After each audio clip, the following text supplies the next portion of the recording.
Terus aku punya kasus kedua nih, teman aku nih, Ya. punya warisan, terus kakak adenya nggak akur, Ya. gitu kan. Nah ini Sering. biar bagi rata tuh, biar adil gitu ya. Itu mendingnya sebaiknya tuh gimana sih buat mereka solusinya?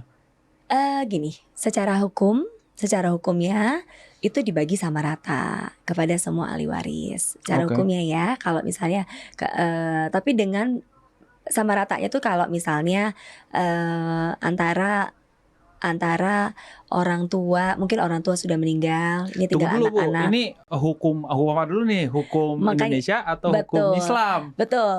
Nah, Ya maksud kan? saya kalau hukum perdata, Ha-ha. secara hukum perdata, kita lihat dulu yang meninggal ini bapak ibu atau bapak aja atau ibu saja, karena ada Ya. pengaturan yang tersendiri.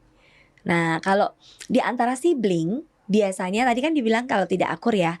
Kalau di antara sibling, biasanya kalau di hukum perdata sama rata. Di antara sibling, bagian mereka sama. Nah, kalau di hukum Islam Ya. itu ada pengaturan yang tersendiri. Mm-mm. Nah, tapi di luar ini semua, kalau tadi pertanyaannya gimana nih supaya mereka supaya mereka merasa nggak terzolimi, mereka Iya. bisa akhirnya bisa terjadilah proses pembagian warisnya. Ya mungkin mereka bisa melakukan namanya pembagian harta bersama. Mereka mau mensepakati seperti apa pembagiannya bisa, gitu loh. Nah itu bisa menandatangani namanya akte pembagian harta bersama.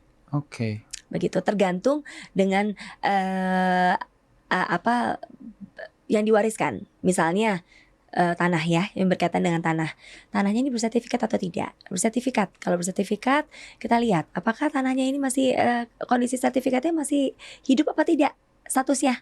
Karena seperti HGB, hak pakai, ada masa jangka waktu berakhir ya.